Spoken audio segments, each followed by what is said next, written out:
Hey, what's going on, guys? Happy Sunday.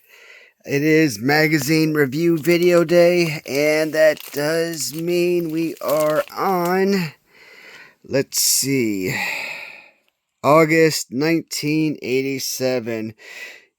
And you know what? Actually, I was on Amazon the other day, and I was looking at a better way to actually store these magazines, and as opposed to that little folder over there, to kind of look at these magazines. And when you go to I don't know, like libraries or dentist office or something, those big stand-up towers, and you grab magazines off those little towers and you kind of spin the little racks, like comic books and magazine racks and stuff like that. For about $200, you could get these little racks that are about 5 feet high, 5.5 feet high, and they almost go to the floor. You could probably stack about maybe 36 racks or so of magazines, and they sell for about $200. So I was actually considering getting one of those little magazine slash comic book type racks, as opposed to whatever I'm currently stacking these things. And every time I do another magazine review, possibly staging that magazine, and until I'm complete with all of these booklets for you guys. So, August 1987, we got Ken Patera. I've never been familiar with Ken Patera, and he is one of those guys from the LJN line that I've only learned of his name via collecting the wrestling superstars action figures. Now, is he one of those guys that I potentially saw as a kid watching some old Coliseum videos? Maybe. I saw Bruno Sammartino. I saw Ted Arcidi. I saw these guys from the LGN collection that I never knew I saw.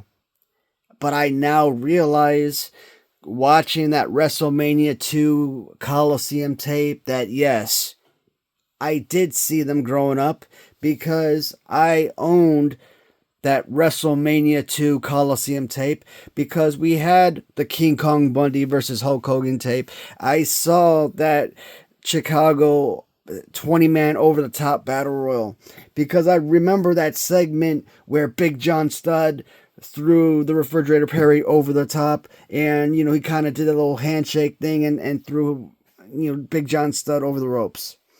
I always knew I saw Big John Studd wrestle, but I knew I was always too young that I never saw him on TV.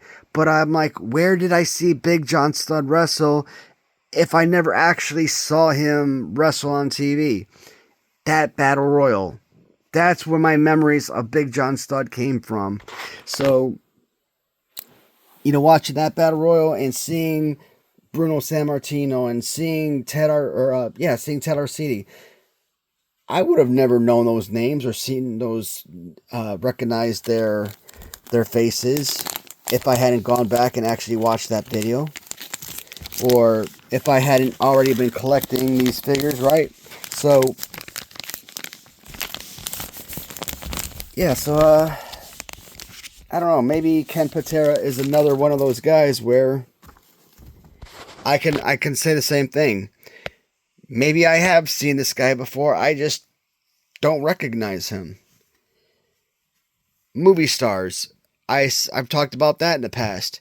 How many times have you watched a movie star in a movie or a TV show, and they didn't really mean much to you, right?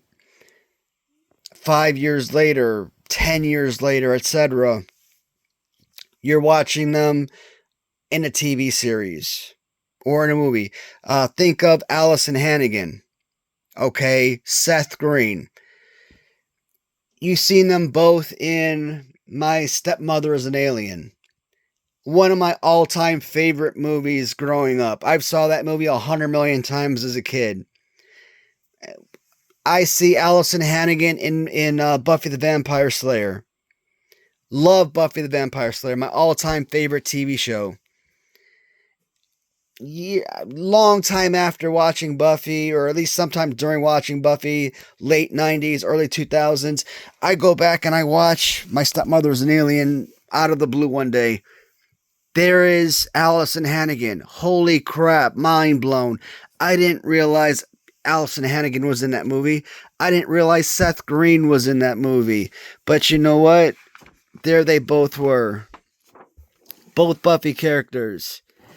So it's just one of those stories where you got to become familiar with people later on in life to realize that, hey, you actually were familiar with them previously, but they just weren't popular back then. Or maybe you weren't old enough to really capture those memories, right? So, but let's move on. We're already 6 minutes in and we haven't even gotten through the front cover. So, all right. This is going to be a fun magazine, and I haven't even begun talking about anything or looking through anything. Oh man, these freaking, every time I see one of these advertisements, and it just looks like, it looks like an actual cookie. Like, I wouldn't say like a chocolate chip cookie or anything. I don't think I've ever actually had one of these superstars, but anytime like I watch any of these guys that have like these 1980s YouTube channels and they talk about having these wrestling superstars ice cream cones or ice cream as you know when they were kids, their memories as they rehash them, they make it seem like it was the greatest ice cream in the world. I'm like, I hate you guys so much. I hate you guys so much.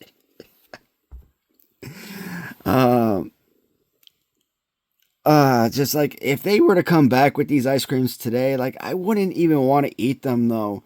Like I would want to freeze them and just find some way to capture this look right here forever. Yeah, you could always save the box and something, but like no, I want the whole thing. I'd want to freeze that and save it forever, like the whole ice cream. Obviously, you buy a box, you get like a box of 12 or something. You obviously want to save one and eat the rest, but this looks so good. I mean, graphics on this, even wrestling did everything right in the 80s. Even advertisements on food were incredible. That is so awesome. That is so good. If there's anybody out there that actually has something like this, even an empty box, I would probably buy that from you. That is so cool.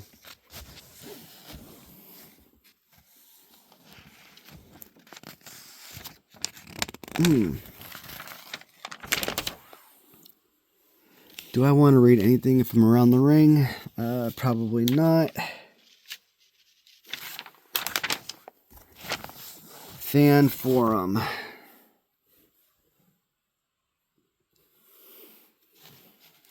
Coliseum videos. Looks like the best of Jake Roberts, maybe. WWF's even more unusual matches. Best of WWF Volume 12. It's actually a really nice poster. If you were to frame this right here, this would be really pretty. Really awesome picture to be framed. So,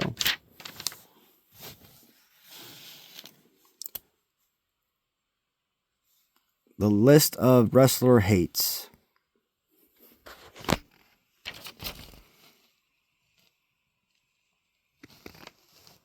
First thing I look at, Danny Davis hates Mexican food. Man, I'm going to tell you this right now. Nobody freaking hates Mexican food. That's a bona fide lie right there. Okay? I mean, we're talking about some of the damn best food ever. That's just BS. Uh, King Kong Bundy hates small portions. Freaking makes sense. The King talking about Macho Man. I hold utter contempt for peasants.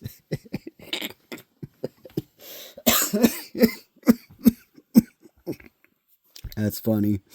Nikolai Volkov. He hates suburban America. You know what? I love suburban America. It's peaceful. It's nice and quiet.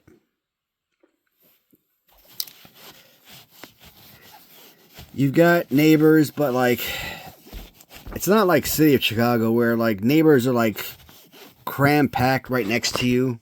You could practically like open up, your side window and practically knock on your neighbor's window. Hey, can I borrow some sugar? Forget the whole walking next door, knocking on your neighbor's door type of deal. Nah, you practically open a window. You don't have to call next door. You're literally that close to your neighbors. You could practically knock on their window. That's awesome. I mean, yes, I am exaggerating, but you guys know, man, major metropolitan cities, man, how close, houses and apartments are to each other, especially apartments, man. Shoot. Oh, man. Honky Tonk Man, he hates Elvis impersonators. What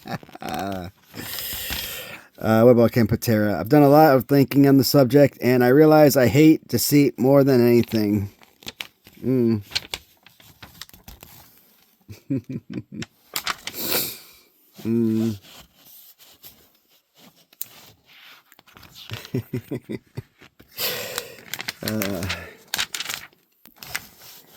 Did I ever show you guys the Killer Khan LJN figure that I got from? Yeah, I think I did. I honestly, that Killer Khan LJN figure, that custom, that's probably the first time that I've ever even heard of Killer Khan. And now to kind of have like a reference photograph, it's pretty cool. And whooping on Outback Jack.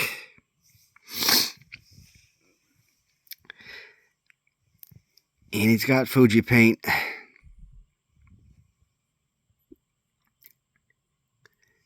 Khan seems to fear no one. Personality profile. And they even got the... I don't know. I kind of feel like I regret buying that LJN. It's a good figure. I mean, it's okay. Sorry about the fingers, but it's...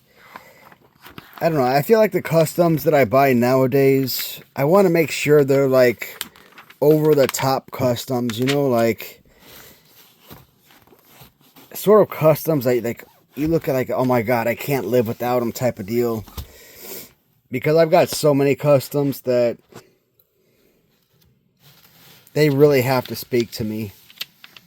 Now, if they're customs like from like Random Treasures, for example, yeah, I mean Random Treasure customs, because of the particular company that they're coming from, I'll buy them no matter what, but because I want the whole collection. But from like, your one-off customizers,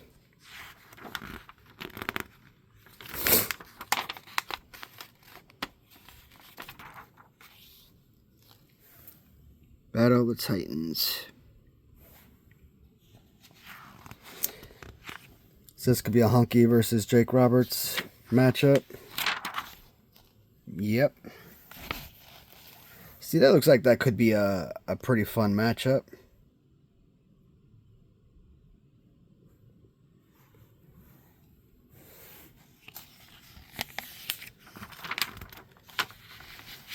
Of course. You know, any match that features Jake Roberts, you're always going to see Damien come out. And I think that's out. Who's that? Alice Cooper? If I'm not mistaken. Did anybody tell you down here? Yep. Freaking Alice Cooper. Oh, that is freaking awesome.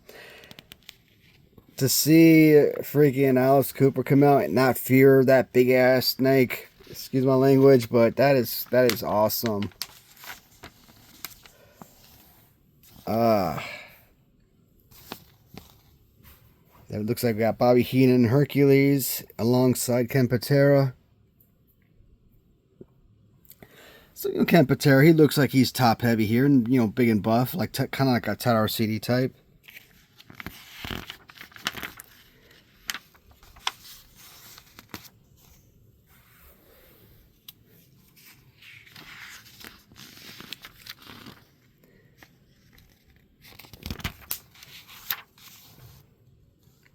Uh-oh.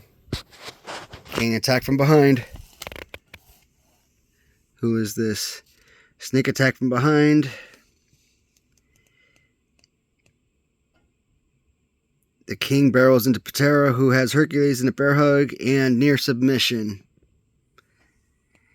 Yeah, to be honest, I didn't even realize that was Harley Race. I mean, all I saw was blonde hair. I honestly kind of thought that was like, I don't know, like the Beverly Brothers or someone. But now that kind of up close and personal, yeah.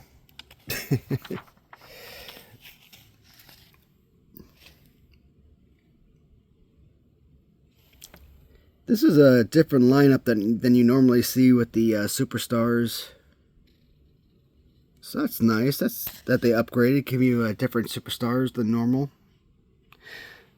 Normally, you kind of, whenever I look at this sort of lineup with this superstars, I always see like, you know, Black Suit, $1 Million Man, you know, Honky Tonk Man, and Legion of Doom, maybe Demolition, etc. Hogan, Warrior, Macho Man, usual suspects, maybe Big Boss Man. But this right here, obviously being 87, you know, Boss Man won't show up for a little while. Warrior won't show up for a little while, probably.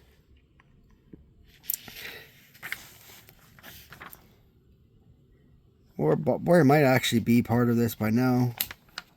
So what did I say this was? August of 87. So Warrior might actually be here already. I don't know.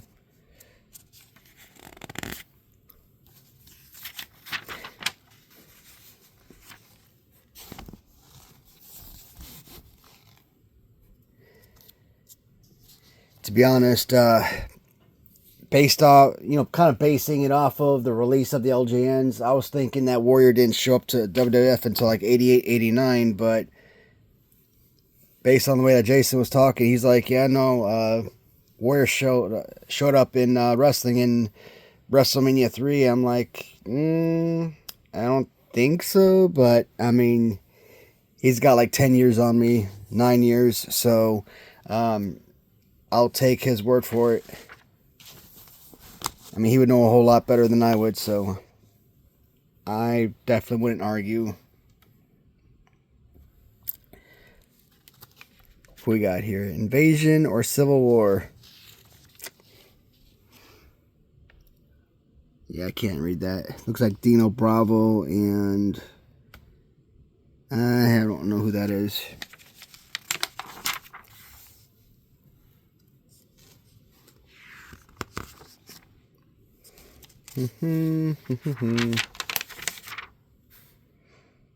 Oh, that has got to be painful.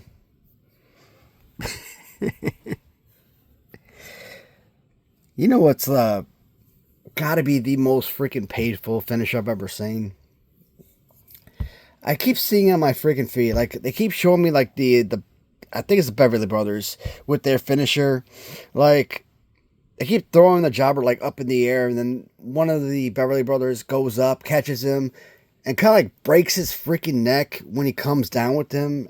And I'm like literally, how are you not snapping this guy's neck on impact? Every time he comes down, it looks like you're snapping the guy's neck in half. I'm like, did that guy just get murdered? they do not look like they're protecting him when they come down at all. Like Undertaker, when he does his tombstone, it looks like, again, it looks like you're dropping him directly on top of his head, or like, you're breaking his head, like you're breaking his neck or something. But no, Mark Calloway, Undertaker, when he does his tombstone, he like literally buries the guy's head in between his knees, so that when he jumps up and drops the guy directly on his head, he really isn't dropping the guy on his head.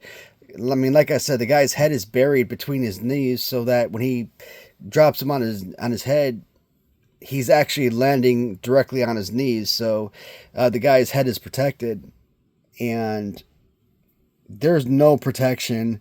So when I see something like this, I'm like, I'm just curious how that's gonna look when it finishes, when these guys actually come down.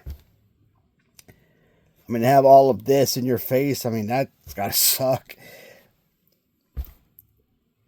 Or who knows? Maybe they'll do some crazy finisher, some like crazy taekwondo type stuff, some kind of spinning move. I don't know. Over here we got Strike Force and who we got? We got Strike Force. No, we don't got Strike Force. Pan Am maybe. So partly correct. So this is Tom Zank and Rick Martel. Yeah. So it is. What were they called? What did I call them? Pan Am? Can Am.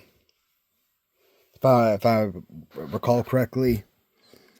Pan Am. What the hell is Pan Am? Flight, airplanes?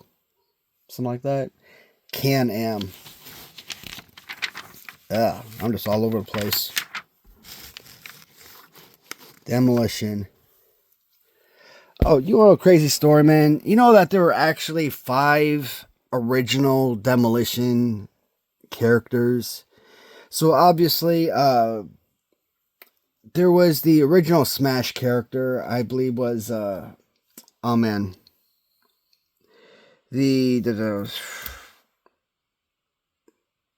I'm brain freeze. I can't remember the guy's name. The big furry guy. You guys, I'm pretty sure a lot of you guys out there know who I'm talking about. Just before Bill Darso got the gig, and so you got that dude.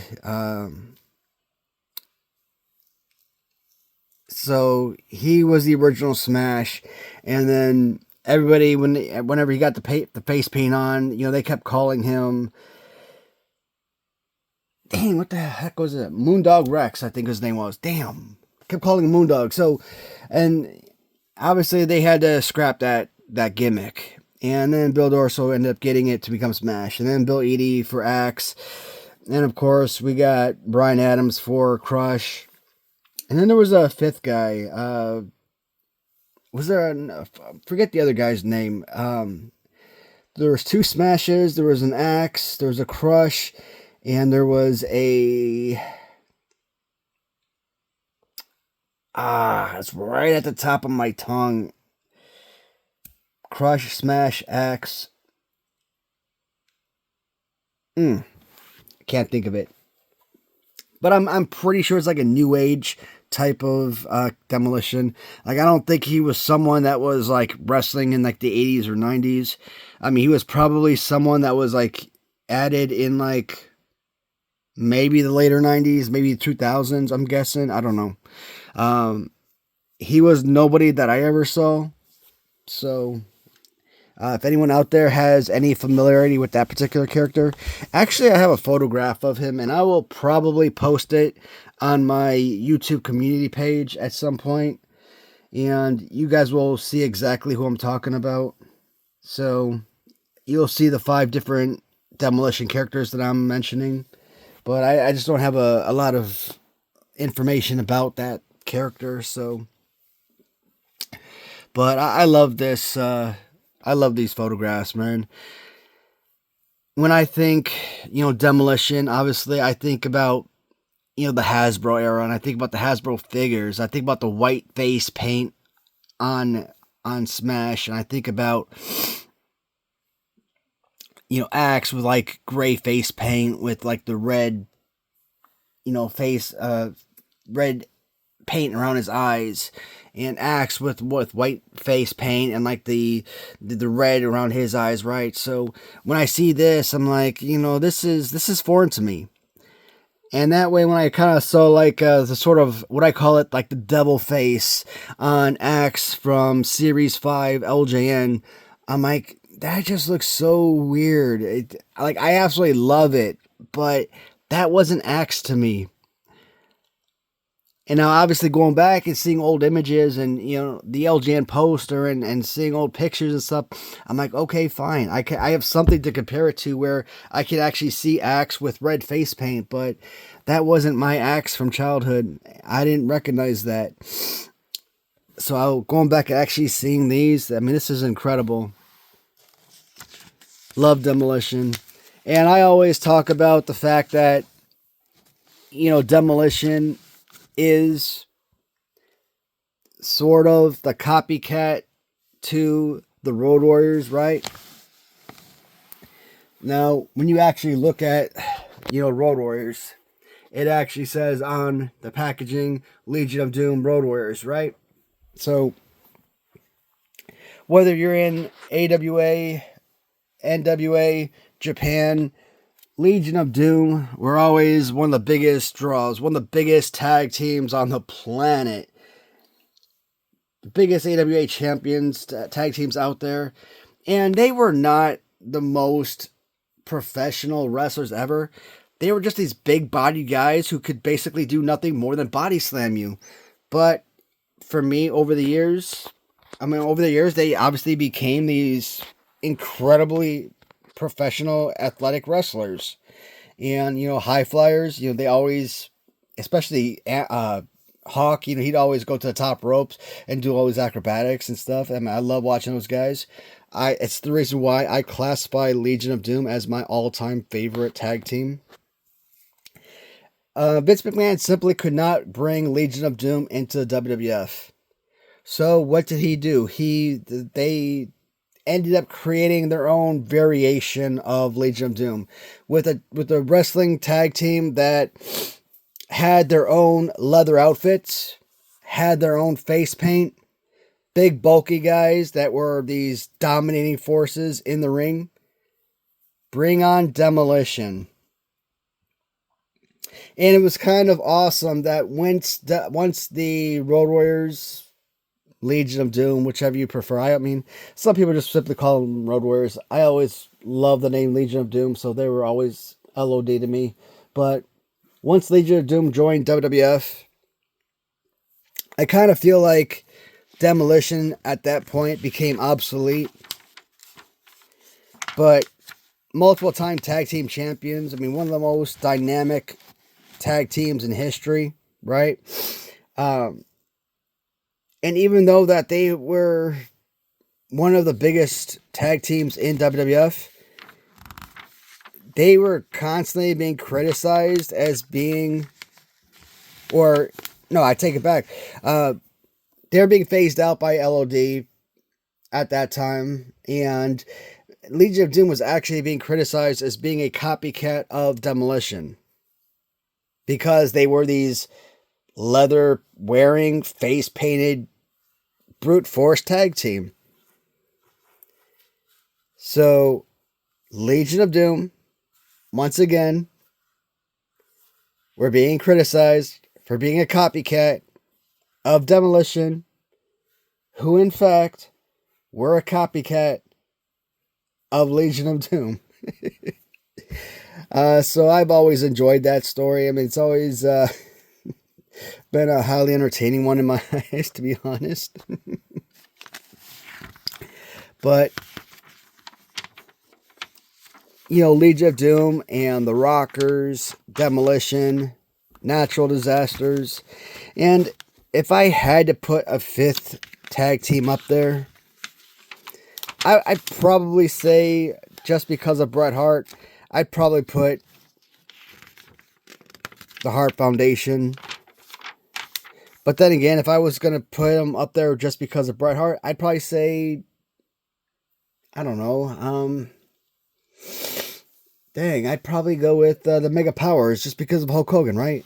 And at least then you could say, well, you also have Macho Man, so wouldn't, but then again, with both Macho and Hogan, you could say they could technically be the #1 greatest tag team ever. I don't know, there are a lot of legendary tag teams. These guys right here, the British Bulldogs, I mean, that's... I will give the 80s credit. Their tag teams were freaking awesome. Strike Force and Killer Bees. I mean, with Strike Force, I'm not a Tito Santana fan, but I mean, he did have some pretty awesome talent, and Rick Martel is one of the greatest freaking wrestlers ever. And one of the only wrestlers, actually the only wrestler, to have his own figure from 3 consecutive promotions, from AWA to LJN to WWF. So that was pretty incredible.